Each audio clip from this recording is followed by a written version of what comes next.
Kung bago ka pa lang sa channel ko, huwag mong kalimutang mag-subscribe at pakiclick mo na rin yung notification bell para updated ka lagi sa mga darating pang uploads.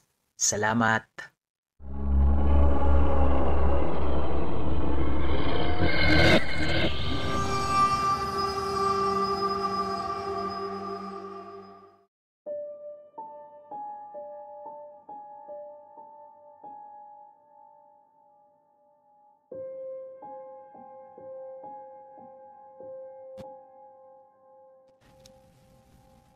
Hindi ko na kayang indangin ang antok na nararamdaman ko ngayon. At wala na akong rason para mamili pa ng maganda o magarbong hotel o motel para makatulog na ako. Halos 3 oras na akong nagbabiyahe papunta sa probinsya namin. At wala nang pag-asa para makauwi ako sa amin bago matapos ang gabing ito. Bukas ate, maaga po ako riyan. Panigurado kong wika kay ate na nasa kabilang linya ng telepono. Okay bunso, be safe sa travel mo ha. Naririnig ko rin si Chloe, ang kanyang anak na babantayan ko simula bukas, na tumatawa. Be safe tita Nancy, sambit ng bata. Ramdam ko ang kanyang galak base sa boses niya. Mag-iisang taon na nang iwan ko ang probinsya namin para mag-aral ako rito sa Maynila. Dahil 20 anyos na ako ngayon, gusto nilang meron na akong sense of self at emotional strength kagaya ng isang adult. At natutuwa naman sila sa unti-unti kong pagbabago.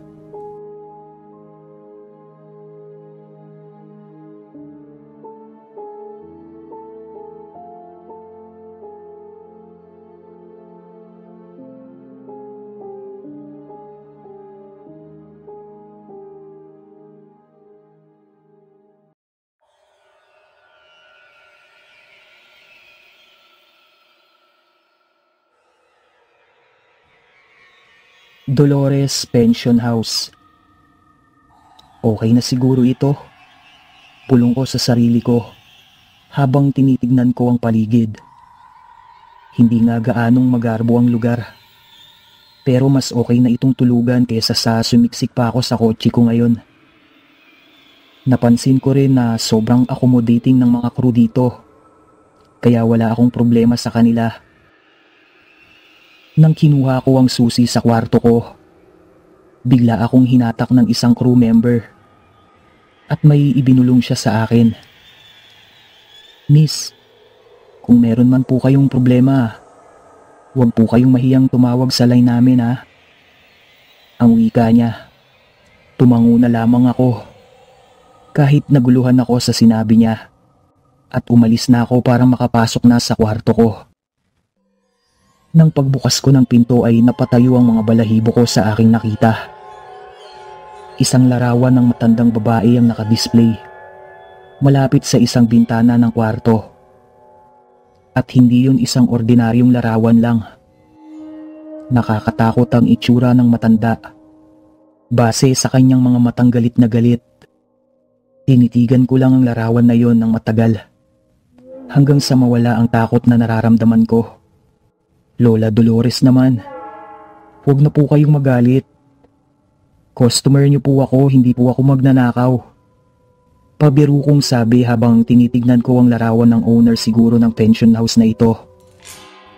Pagpatong ko ng aking backpack sa mesa, ay kaagad na akong kumuha ng mga damit pambahay ko at nag-umpisa ng magbihis. Dahil sa grabing antok ay hindi ko na naisipang mag-shower pa. Hindi nagtagal ay naramdaman kong nawawalan na ako ng malay at papunta na ako sa stage ng panaginip. Psst. Psst. Naririnig kong bulong ng isang hindi klarong anyo sa aking panaginip.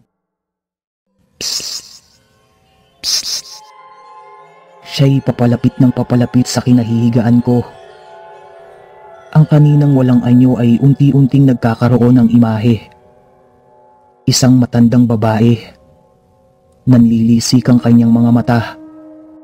At tinuturo ako habang bumibigkas ng, "Sige na, imulat mo na ang iyong mga mata." habang dinidiin ang kanyang matalim na kuko sa aking noo. Kahit anong pilit ko sa sarili ko ay hindi talaga ako makagalaw sa aking panaginip. Para bang hinahatak ako ng isang mabigat na enerhiya papalayo sa aking katawan na hindi ko lubos malaman kung papaano. Buksan mo na ang iyong mga mata. Pagpupumilit ng matandang babae sa akin. Nang inusisa ko ng mabuti ang hubog ng kanyang muka, ay doon ko napagtantong siya ang babae sa larawan. Anong kailangan mo? Wari kong tanong sa kanya.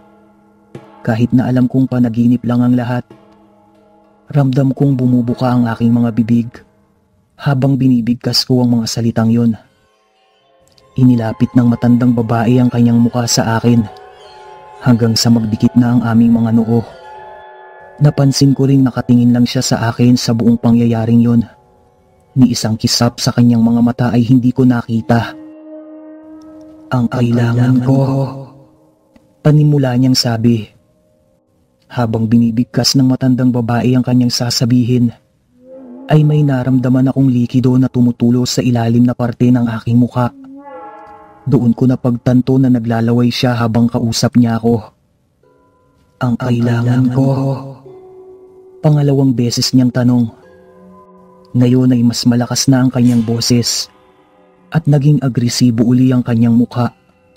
Pero kahit na nag-iba ang kanyang emosyon, ay hindi pa rin niya inaalis ang kanyang tingin sa akin.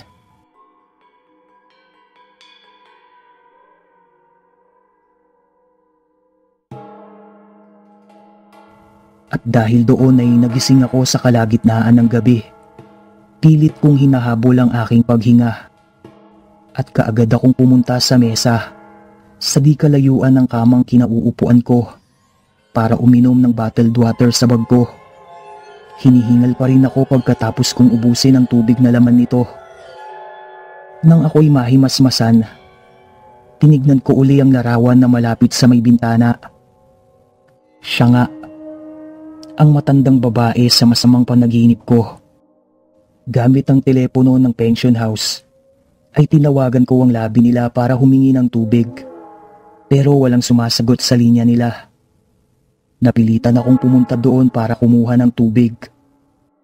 Pero bago pa man ako makalabas ng kwarto ko, may narinig akong paghagikgik galing sa isang sulok ng kwarto. Hindi maganda to. Bulong ko sa aking sarili bago ko isinara ang pinto. Kailangan ko nang magpalit ng kwarto para sa ikabubuti ng kalagayan ko. Dagdag kong sabi habang naglalakad ako papunta sa mga crew na naka-assign sa entrance. Nang makita ko ang babaeng humatak sa akin kanina, kaagad ko siyang nilapitan para pakiusapan siya ng 3 bagay. Para i-refill ang tubig sa aking boteng dala, para mag-request ng isang bakanting kwarto na matutulugan, at para kunin ng picture ng matandang babae sa kwarto kung saan ako nakabook ngayong gabi. Picture? Ay naku ma'am, wala po kaming picture sa kwarto ninyo. Nanigas ang katawan ko nang sinabi niya sa akin yon. Nawala ko sa aking wisyo dahil sa pagkatakot. Kung walang picture sa kwarto ko, ano yung nakita kong larawan ng matandang babae sa gilid ng bintana? Pakiusap po, samahan niyo po ako sa room ko. Mangiyak-ngiyak kong sabi sa kanya. Yes ma'am. Kaagad niyang sagot. Nagpasama rin siya sa 3 pang crew members ng pension house para ma-check namin ang kwarto ko. Pero nang buksan nila ang pinto, wala kaming nakitang isang matandang babae sa may litrato na nasa gilid ng bintanang sinasabi ko. At walang larawan doon, kung hindi ay isang malaking salamin lang. Dahil sa nalaman ko ay hindi na ako nagpalipas ng gabi sa eksaktong kwartong yon. Pinilit ko na lang ang mga crew ng lugar na yon. Napatulugin ako sa kanilang labi. Hindi naman sila nagreklamo at hinayaan akong matulog doon. Babantayan po namin kayo. Panigurado ng lalaking tumulong sa akin kanina. Kinaumagahan ay umalis na ako doon.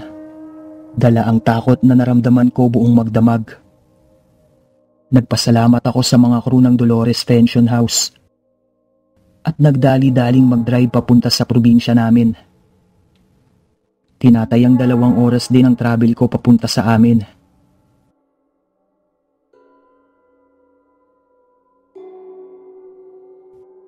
Pero nawala ang sindak at pagod na naramdaman ko nang niyakap ako ni Chloe. "Tita Nancy," natutuwa niyang sabi sa akin habang hawak-hawak ang aking kamay. "Na-miss niyo po ba ako?" Hindi nagtagal ay nagpaalam na sina Ate Lisa at Kuya Santi sa amin. "Mag-ingat po kayo," nakangiti kong sabi sa kanila bago nila isinara ang bintana ng kanilang sasakyan. Hindi ko na sila inabala pa sa mga pangyayaring naganap ng gabing natulog ako sa pension house na yon, kasi ayoko na silang mag-alala. Kinagabihan ay nagpumilit si Chloe na magkwento ako sa kanya ng fairy tale para makatulog na kaming dalawa. Isang klasikong Snow White ang ikwinento ko sa kanya dahil alam kong yon ang paborito niyang kwentong pambata. Nang makatulog na siya ay nagsimula na rin akong antukin hanggang sa ako'y makatulog. "Psst!" Agresibong sabi ng isang figura sa panaginip ko. Alam kong siya uli ito, ang matandang babaeng bumubulabog sa akin simula pa kagabi. "Tita Nancy, na-miss mo ba ako?" Hindi man malinaw ang kanyang muka, ay nakikita akong gumagalaw ang kanyang ulo ng pakaliwa at pakanan ng sobrang bilis na para bang nangungutya siya sa akin. Naririnig ko rin na pinipilit niyang gawing matining ang kanyang boses na para bang isa siyang bata na kagaya ni Chloe. Pero nangingibabaw pa rin ang kalaliman nito. "Umalis ka rito.